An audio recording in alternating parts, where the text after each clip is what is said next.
Hello दोस्तों, welcome back to another video from our YouTube channel. In last lecture, we are discuss about growth, and in this lecture, we are learn about reproduction. बच्चों, इन lecture में हम क्या देखने वाले बेटा तो reproduction के बारे में पढ़ेंगे। ठीक है, तो रिप्रोडक्शन होता क्या है? ठीक है, रिप्रोडक्शन का मतलब होता है कि एक ऑर्गेनिज्म से दो ऑर्गेनिज्म बनना। ठीक है, यानी एक ऑर्गेनिज्म दूसरा खुद के जैसा ही ऑर्गेनिज्म को बना देगा, उसे हम क्या कहेंगे बेटा? रिप्रोडक्शन कहेंगे। ठीक है, तो रिप्रोडक्शन जो होता है वो रिप्रोडक्शन बेसिक फीचर्स होता है लिविंग ऑर्गेनिजम्स का, यानी जो कोई लिविंग ऑर्गेनिज्म होता है वो लिविंग ऑर्गेनिज्म क्या करेगा बेटा? तो रिप्रोडक्शन जरूर करेगा। ठीक है, तो अब हम क्या पढ़ रहे हैं? द लिविंग वर्ड पढ़ रहे हैं बेटा। तो द लिविंग वर्ड में हम पढ़ रहे हैं बेटा तो क्या? Properties of living organism. In last lecture में हमने देखा है ग्रोथ के बारे में, और इस लेक्चर में हम रिप्रोडक्शन के बारे में डिटेल जानकारी लेंगे बेटा। ठीक है, तो रिप्रोडक्शन सारे ऑर्गेनिज्म ही क्या करेंगे? रिप्रोडक्शन को करते हैं बेटा। लेकिन एनसीईआरटी रिप्रोडक्शन के बारे में क्या बोलती है? क्योंकि हम नीट के लिए डिटेल लेक्चर बना रहे हैं बेटा, तो नीट के लिए कौन से टर्म जरूरी है रिप्रोडक्शन के, वो सारे टर्म हम इस लेक्चर में देखने वाले हैं। ठीक है, तो वीडियो में अंत तक बने रहिएगा, और इसके पीछे जो वीडियो हमने शूट किए वो अगर आपने देखे नहीं है तो वो भी आपको डिस्क्रिप्शन में मिल जाएंगे, उन्हें भी आप एक बार देख लीजिएगा, तो सामने वाला कॉन्सेप्ट आपको जरूर अच्छे से समझ में आ जाएगा बेटा। ठीक है, ज्यादा समय नहीं है हमारे पास, तो चलो शुरू करते हैं रिप्रोडक्शन के बारे में। रिप्रोडक्शन के बारे में अपनी एनसीईआरटी बोलती है बेटा, क्या बोलती है अपनी एनसीईआरटी?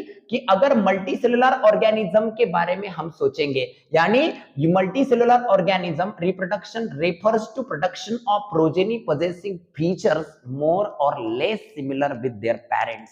यानी जब भी लिविंग ऑर्गेनिज्म में रिप्रोडक्शन होता है तो लिविंग ऑर्गेनिज्म में नया वाला जो बनने वाला इंडिविजुअल होता है वो एग्जैक्ट और लेस, ज्यादा सिमिलर और लेस सिमिलर होता है अपने ही पेरेंट्स के साथ। यानी अगर आप देखेंगे कोई बकरी हो, तो बकरी ने जब एक उसके बच्चे को जन्म दिया तो बकरी का बच्चा उसके जैसे दिखेगा, कुत्ते जैसा थोड़ी ना दिखेगा।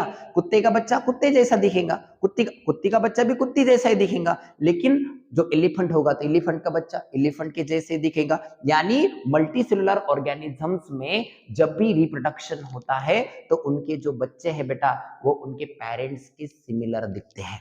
ऐसे बेटा पेरेंट्स के सिमिलर। तो आता क्या बोलूं मैं? ओके ओके, तो समझ में आया बेटा? ठीक है, अब नेक्स्ट लाइन में देखते हैं अपन, इनवेरिएबली एंड इम्प्लिसिटली। देखो अब इसे अच्छे से लर्न करना है बेटा, क्योंकि एनसीईआरटी में से कहां से भी क्वेश्चन बन सकता है आपको।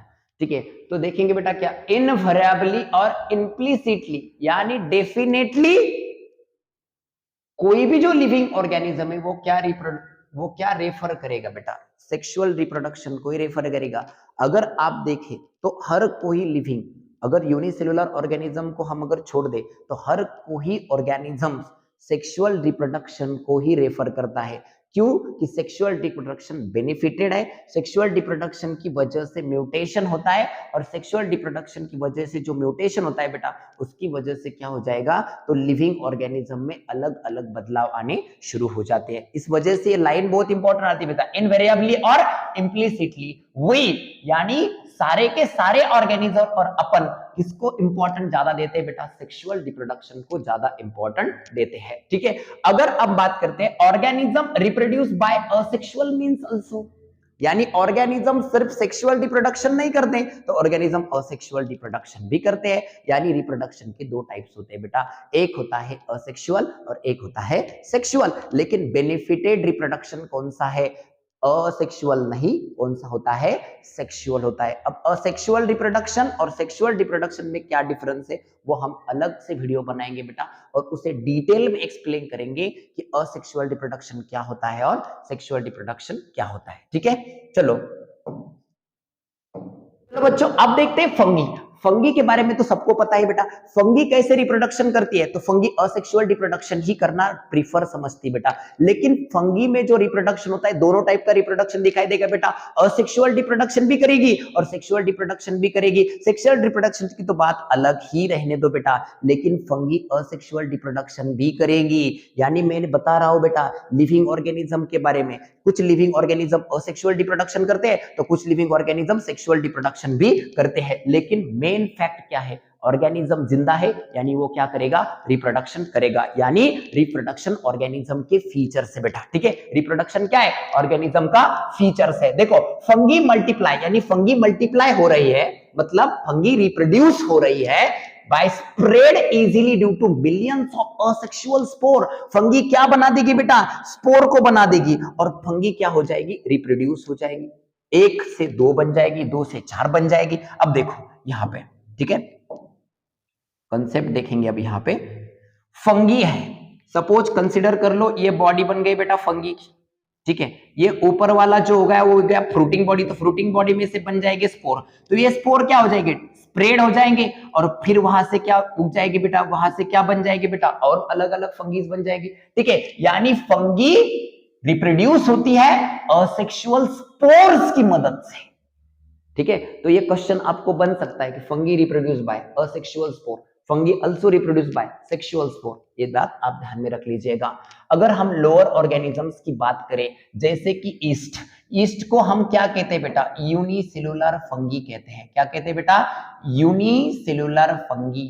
ईस्ट को हम क्या कहते हैं, यूनिसेलुलर फंगी। हम हाइड्रा देखेंगे, एक्वेटिक हाइड्रा, इनमें हमें रिप्रोडक्शन दिखाई देगा असेक्सुअल ही रिप्रोडक्शन, लेकिन वो कैसा है बेटा, बडिंग टाइप ऑफ रिप्रोडक्शन है। ये देखो ये हो गई ईस्ट, ईस्ट में आपको क्या दिखाई देगा, ये पेरेंट ईस्ट है, पेरेंट ईस्ट पे एक क्या बन गया बेटा, बोलो बर्ड बन गया। अब ये बर्ड क्या हो जाएगा, कुछ देर के बाद सेपरेट हो जाएगा पेरेंट प्लांट से और एक फंगी से कितनी फंगी बन जाएगी, 2, क्योंकि ईस्ट एक फंगी है बेटा, यूनिसेलुलर फंगी, और ये ईस्ट की डायग्राम है, ठीक है। तो फंगी ईस्ट कैसे रिप्रोड्यूस होगी बेटा, बडिंग से रिप्रोड्यूस होगी। मल्टीसेलुलर जो फंगी है वो किससे रिप्रोड्यूस होगी बेटा, स्पोर से रिप्रोड्यूस होगी, ठीक है। समझ में आ रहा है बेटा, ठीक है।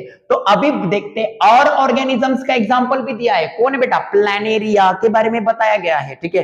प्लानेरिया आपने देखा होगा, ऐसा ऑर्गेनिज्म है प्लानेरिया, ठीक है। और ये जो प्लानेरिया है इसे हम कहते हैं फ्लैट वर्म। क्या कहते हैं बेटा, फ्लैट वर्म भी कहते हैं। और इसमें क्या हो जाता है, रीजनरेशन होता है। क्या होता है, रीजनरेशन, यानी इसकी बॉडी क्या कर लेंगी, खुद के बॉडी के पीस बना देंगी, यानी सेगमेंट बना देगी। ये सेगमेंट बन गया अलग से, तो इस सेगमेंट से अलग इंडिविजुअल बन जाएगा, इस सेगमेंट से अलग, इस सेगमेंट से अलग, इस सेगमेंट से अलग और इस सेगमेंट से अलग। यानी देखो बच्चों क्या कहते हैं, फ्रैगमेंट हो जाएंगे बॉडी के, ऑर्गेनिज्म खुद के बॉडी के फ्रैगमेंट करके हर एक फ्रैगमेंट से रीजनरेट करेगा लॉस्ट पार्ट बॉडी के और नया इंडिविजुअल बन जाएगा। यानी अगर नहीं समझ में आ रहा है बेटा तो आप ये सोच लीजिएगा कि खुद के बॉडी के पार्ट कर लेंगे, मेरी गर्दन अलग हो गई तो गर्दन से दूसरी बॉडी बन जाएगी, हाथ अलग हो गया तो हाथ से अलग बॉडी बन जाएगी। इस टाइप का जो रिप्रोडक्शन होता है अजीबोगरीब टाइप का रिप्रोडक्शन है,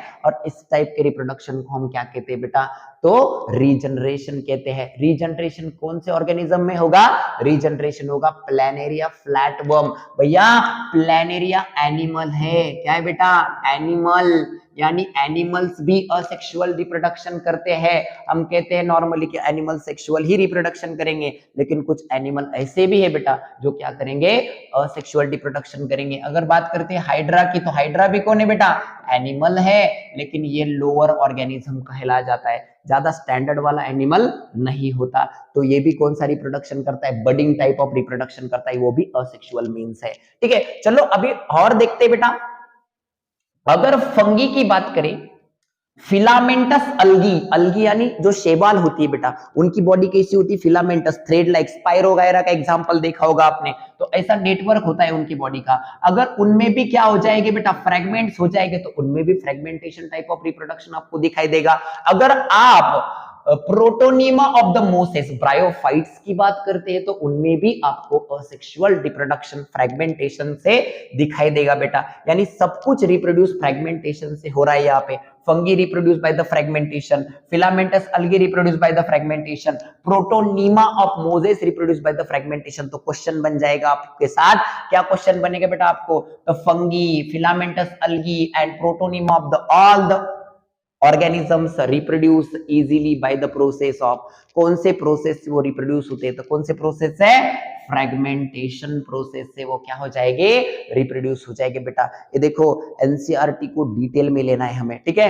तो हर एक लाइंस को समझना जरूरी, कोई भी लाइंस मिस नहीं करेंगे क्योंकि किसी भी लाइन पे क्वेश्चन बन सकता है। एनसीईआरटी आपके लिए संजीवनी है बेटा, ठीक है? तो एनसीईआरटी को हर एक तरीके से अपन क्लियर कर लेंगे, ठीक है? चलो इतना तो हो गया, अंडरलाइन कर लो आप एनसीईआरटी में सारे टॉपिक्स को, ठीक है? अब देखते हैं हम थोड़ी अलग बात। रिप्रोडक्शन तो मल्टीसेलुलर ऑर्गेनिज्म में भी होता है, रिप्रोडक्शन यूनिसेलुलर ऑर्गेनिज्म में भी होता है। मल्टीसेलुलर ऑर्गेनिज्म में रिप्रोडक्शन दो तरीके के हो रहे हैं बेटा, असेक्सुअल भी और सेक्सुअल भी, लेकिन यूनिसेलुलर ऑर्गेनिज्म में रिप्रोड्यूस असेक्सुअली ही होता है। कैसा होता है बेटा?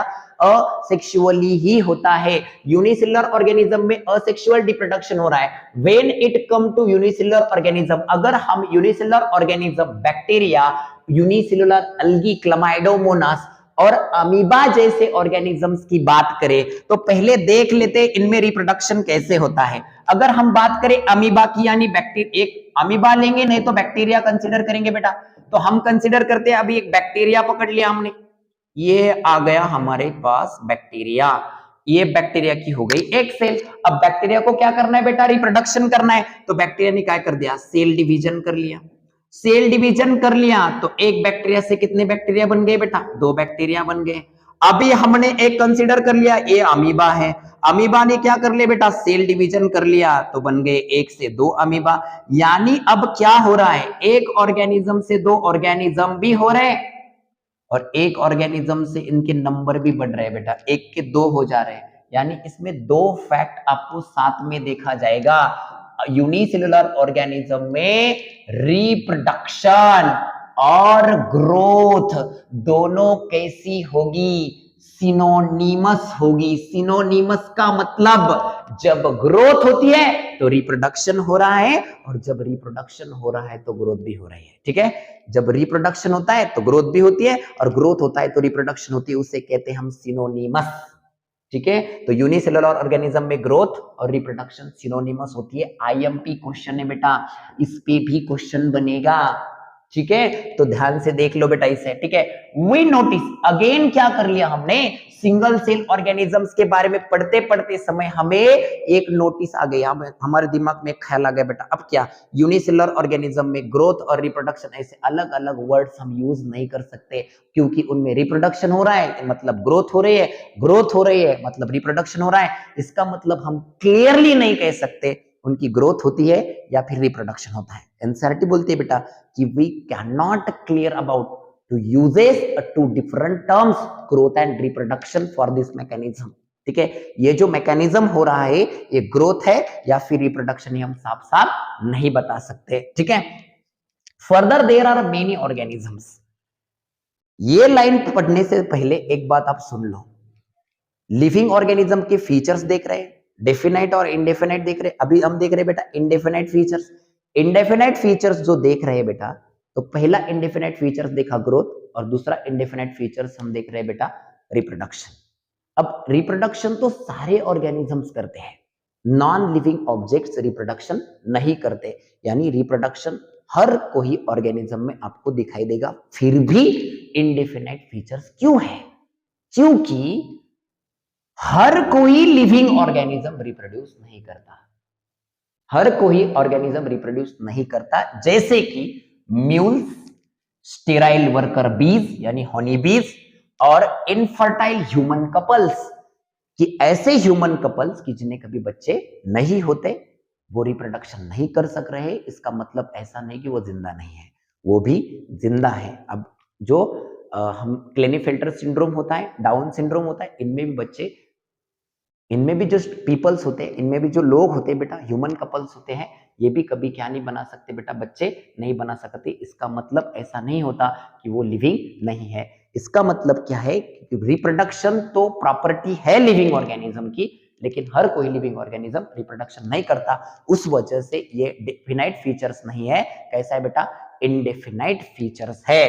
देखो, hence reproduction also can not all inclusive defining property of living organism, यानी रिप्रोडक्शन इंक्लूसिव डेफिनाइट प्रॉपर्टी नहीं है।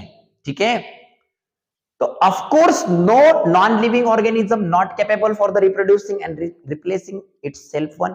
नॉन लिविंग ऑब्जेक्ट तो रिप्रोडक्शन नहीं ही करते हैं, लेकिन फिर भी सभी लिविंग रिप्रोडक्शन करते हैं, लेकिन सभी रिप्रोडक्शन नहीं भी कर सकते। ठीक है, तो ये प्रॉपर्टी आप समझ लो एक बार। ठीक है, चलो बाद में एक फीचर है मेटाबॉलिज्म, वो हम नेक्स्ट लेक्चर में पढ़ेंगे बेटा। ठीक है, वीडियो में अंत तक बने रहने के लिए धन्यवाद।